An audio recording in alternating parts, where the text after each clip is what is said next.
This is the third AM/FM EAS in an hour. No, make that 30 minutes.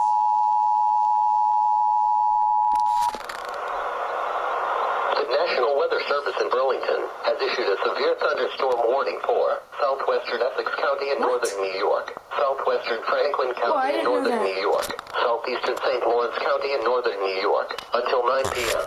At 8:12 p.m., National Weather Service radar.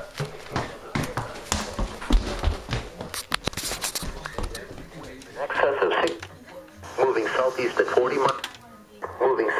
40 miles per hour. Locations in the warning include that's my station. Horseshoe Lake, Piercefield, Newcomb. This severe thunderstorm is also producing